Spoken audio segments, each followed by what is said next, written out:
I think two things have been foremost in my awareness recently is one, cause and effect. If this happens, that happens.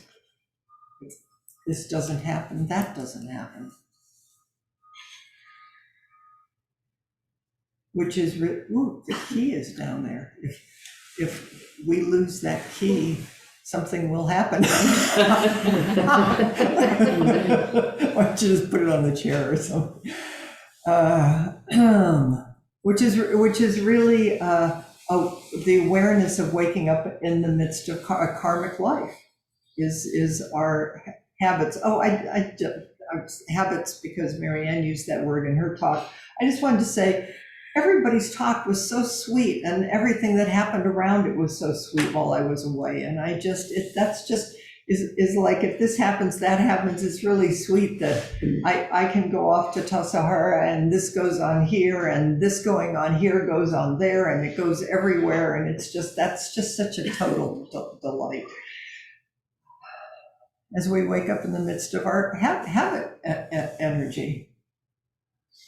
And how stubborn we are.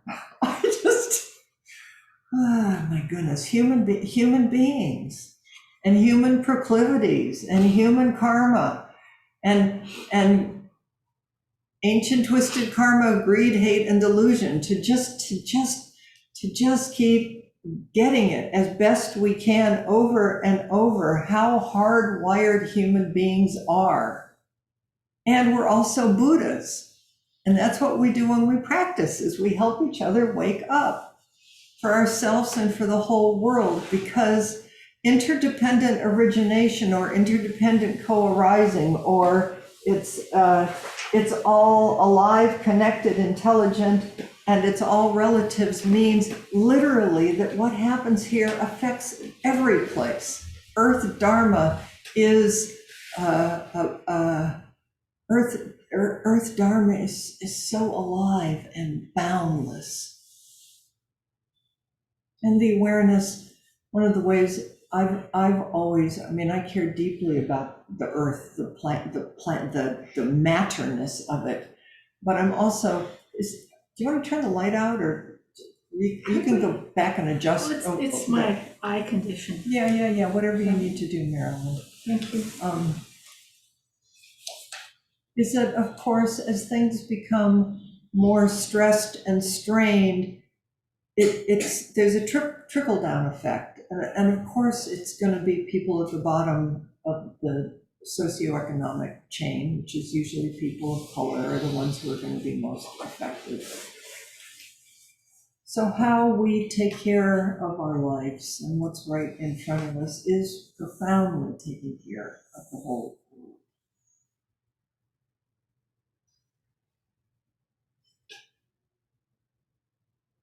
So amazing to go down into Tassajara, and I'd heard all the words about supply chain, and then all of a sudden supply chain was right there at Tassajara in terms of napkins and towels and staffing. It was right there at Tassajara.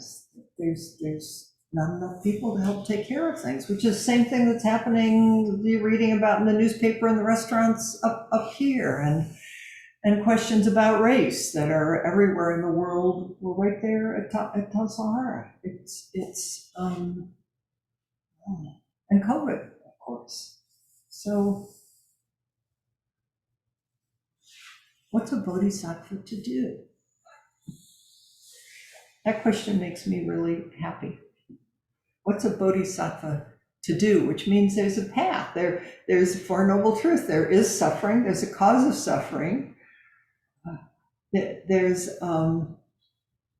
suffering, there's a cause of suffering. You can wake up from suffering, and there's a path of living it. So while we're looking at Earth Dharma, that's particularly what we're going to look at. And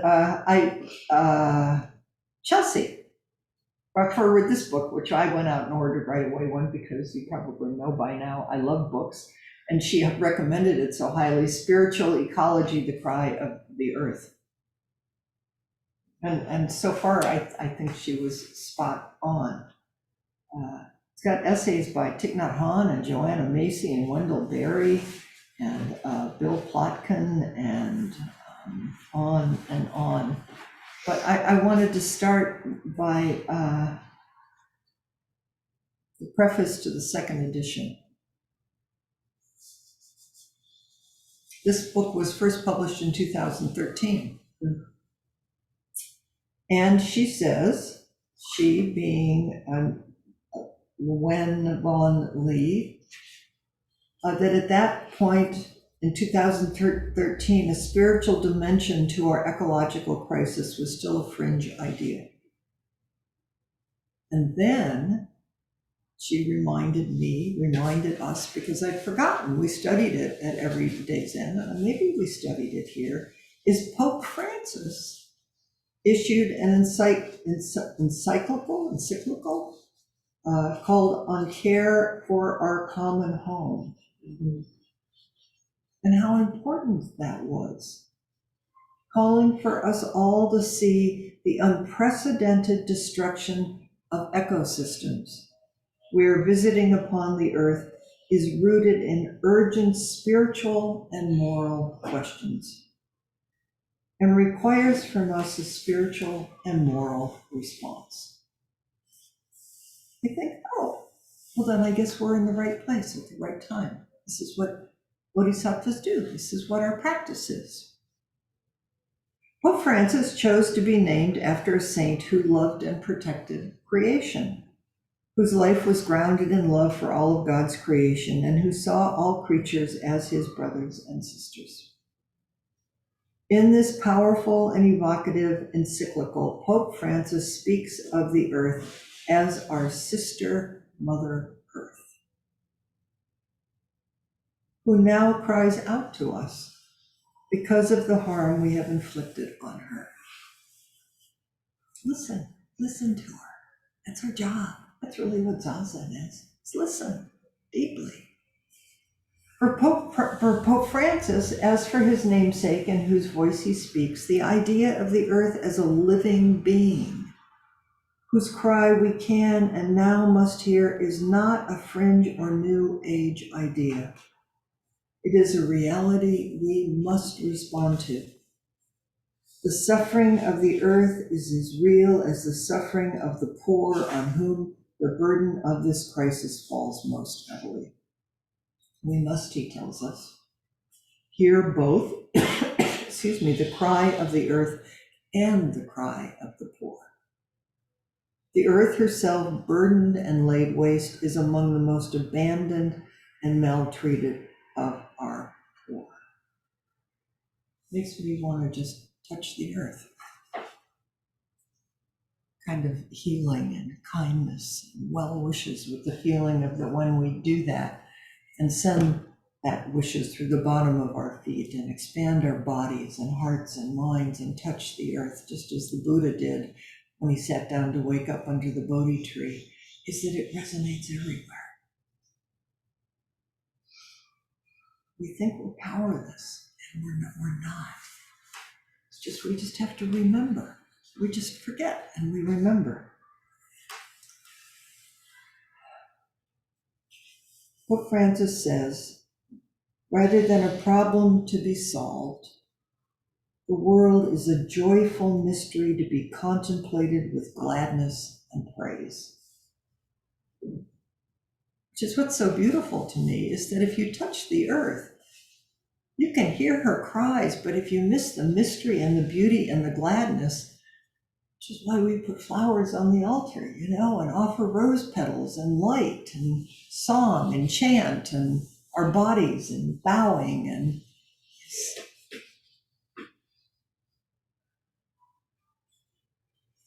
please, let's keep hearing the cries of the world as a way to wake us up to be who we truly are and what everything truly is a dance of gladness and joy. The signs of wonder are all around us, from the simple mystery of a sunrise to the laugh of a child. So too are the signs of desolation we have created, the rubbish we scatter on our streets, the toxins in our water, the species we have depleted. And amidst both the beauty and the desolation is the cry of the earth, the suffering of this most generous being who gives us life and sustains us. If we can hear her cry, despite the clamor of distractions that bombard us, we can begin the work of returning to what is sacred and whole, to that connection that unites us all. Everything is echoing and teaching of what St. Francis the Pope writes. Everything is related. Sounds like the pioneers. Sounds like Buddhism. Sounds like Christianity. Sounds like the heart of any deep tradition. Everything is related, and we human beings are united as brothers and sisters on a wonderful pilgrimage, woven together by the love God has for each of his creatures, Buddha too, and which also unites us in fond affection with Brother Sun, Sister Moon, Brother River, and Mother Earth. And if we truly hear the cry of the earth, feel her suffering and pain, our hearts will open. That's the work of it. It's to find the ground and the practice so that our hearts keep opening over and over. Because otherwise we just get scared. And we run away and we blame, and we'll get to that in a minute. We human beings, we do lots of different things when we get scared. Her suffering does not belong to another, but to the very core of our own being, where we are one with the earth. This cry touches deeply within us. The soul of the world meeting our own soul, restoring the sacred ground of being, the interbeing we have with the earth and all life. And central to this connection is love. For in the words of Pope Francis, nature is filled with the words of love.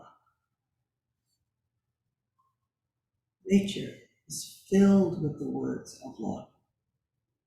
Towards the end of his life, another prophet of our need to reconnect with the sacred earth, Thomas Berry, spoke of love as foundational to this work, and how we must all participate now in the repair of our planet.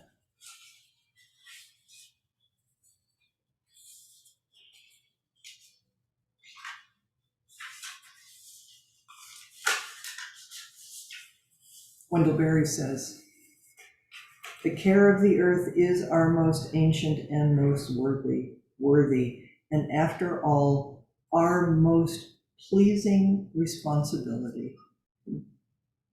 To cherish what remains of it and to foster its renewal is our only legitimate hope."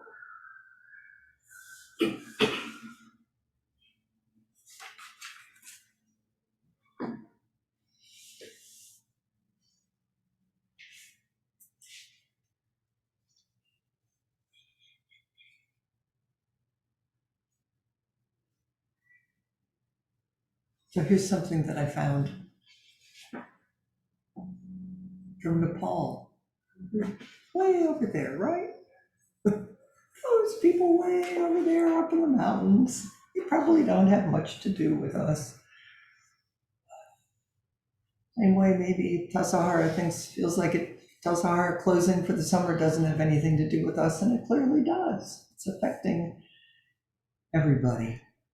But if we let the grief and the sadness and the awareness touch us, we'll just know that we are going to keep practicing Tassajara practice wherever we are. And wherever we are touching Nepal, and Nepal is teaching us. It's a little essay, read parts of it.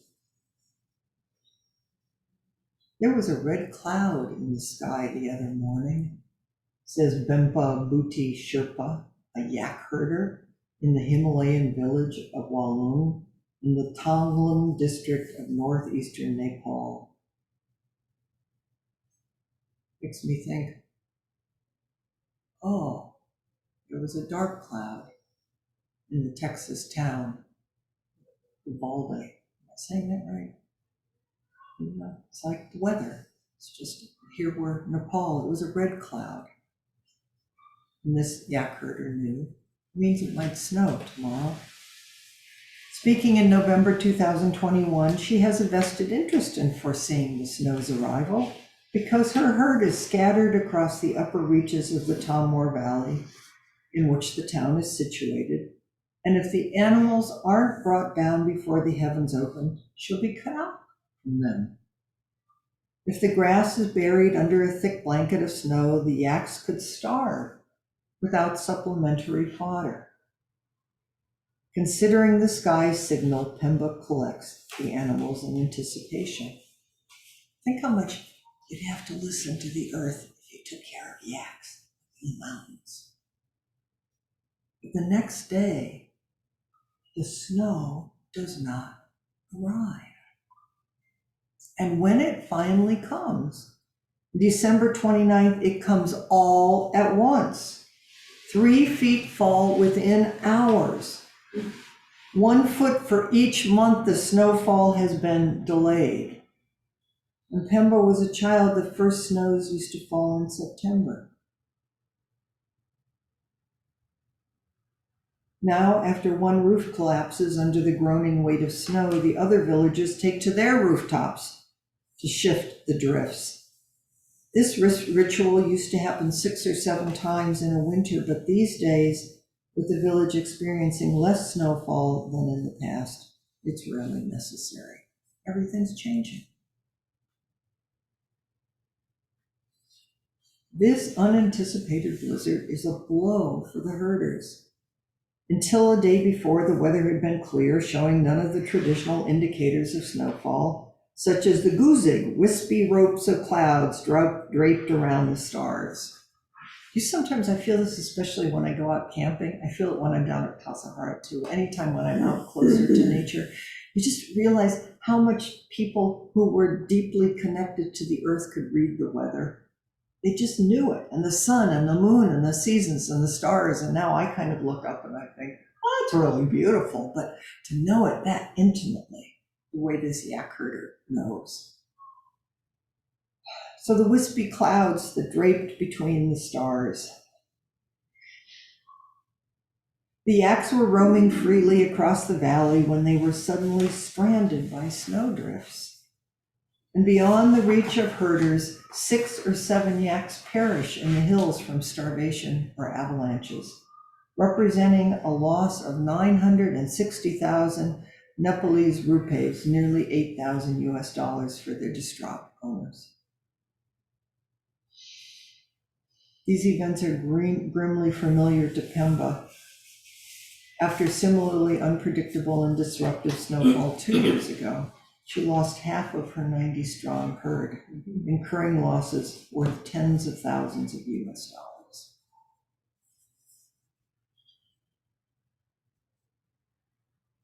Tashi Dorji, who heads the conservation program of the Kachin Jungle Landscape Initiative at the International Center for Integrated Mountain Development in Kathmandu. Isn't it wonderful that there are people gathered everywhere studying this, trying to figure out what to do?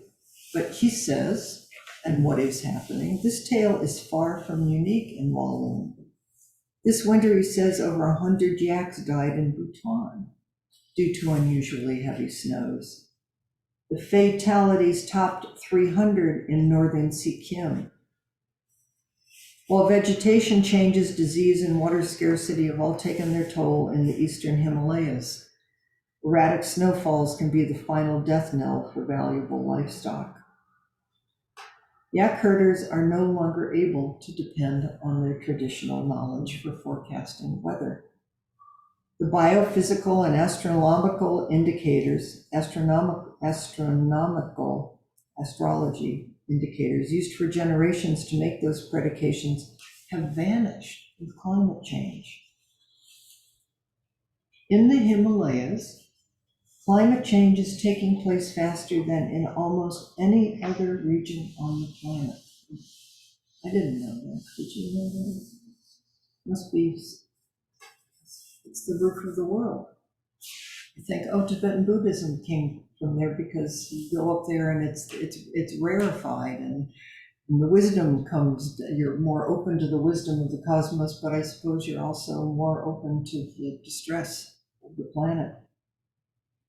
This trend is set to continue, even if average global temperature increases are limited to 1.5 centigrades. The Himalayas are predicted to warm at least a further 0.3 centigrade.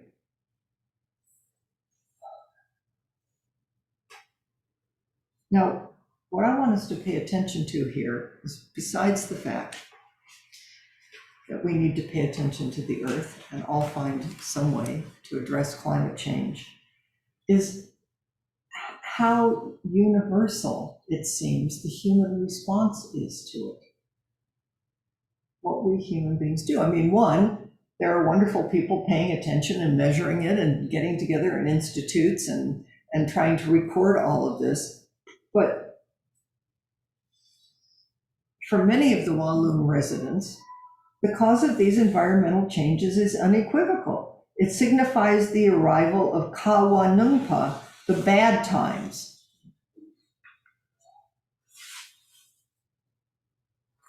In the Himalayas, it's believed that the landscape is animated by a host of local deities and spirits. And they're angered by human activities. And so there's a retaliation in this severe weather. It says this is also believed in other parts, in the Arctic and in the Pacific Islands, in Polynesia. And then what human beings begin to do, because they think there's something happening that's outside of them, is one, they think either they've angered the gods, and I think, oh, well, that's sort of what's happening in America right now, is a lot of the moral discourse is you've angered our God by being not what we think is morally right. And then what people start doing is they start blaming each other. They start blaming their friends and their neighbors. So they notice something changes. We have some sort of a primal belief system that we must have angered or done something wrong, and then we start blaming each other, our friends and our neighbors. We can all probably guess where that goes, because we can also see maybe there's always been troubles on the planet, but there's more escalation happening now. It's kind of amazing for us to all realize, I didn't know that the Ukraine was the breadbasket of the world. Did you know that? You knew that. And so that now what's happening in Ukraine is there's famines starting to happen in Somalia and all over the world. So when we get scared, what's a bodhisattva to do? That's different than blaming our neighbors or somebody else. It doesn't mean don't take action. It doesn't mean don't do something. But can we watch these ancient habitual patterns of what comes up where it must be somebody's fault, and therefore we must displace the grief and the fear onto another person, and then communities divide and divide.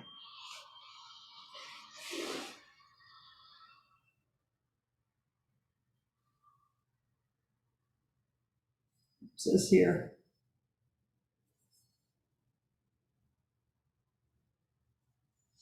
some people say the times have changed and human beings have changed and all the good people are dead. Feels that way sometimes, doesn't it? No, it's good it doesn't feel that way. Sometimes it can feel like, what's going on here? So, drawing on the Buddhist principle of karma, Dorje believes that negative behavior can bring on environmental calamities. But faith in his community, people described as good people with good hearts, reassures him that the valley may be and will be safe. The responsibilities for disasters lies with us, he says. If we do bad things and a disaster happens, I cannot blame the earth. I cannot blame the gods. I cannot blame another person. It is with each one of us. So how do we take care of each one of us and watch our own thought processes, our own hearts, and how we divide in this? What is this? It's all alive, it's all connected, it's all intelligent, and it's all relatives. There's another quote in Spiritual Ecology, The Cry of the Earth, from Ikkyu, who's a Japanese, an eccentric Japanese priest. Every day, priests minutely examine the law and endlessly chant complicated sutras. Before doing that, though, they should learn how to read the love letters sent by the wind and rain, the snow, and the moon. What we really need to do over and over and over is ground our lives and our hearts in the love letters sent by the wind and the rain and the snow and the moon, and listen deeply and look deeply and take responsibility. And when we feel our hearts start to divide, come back over and over and over.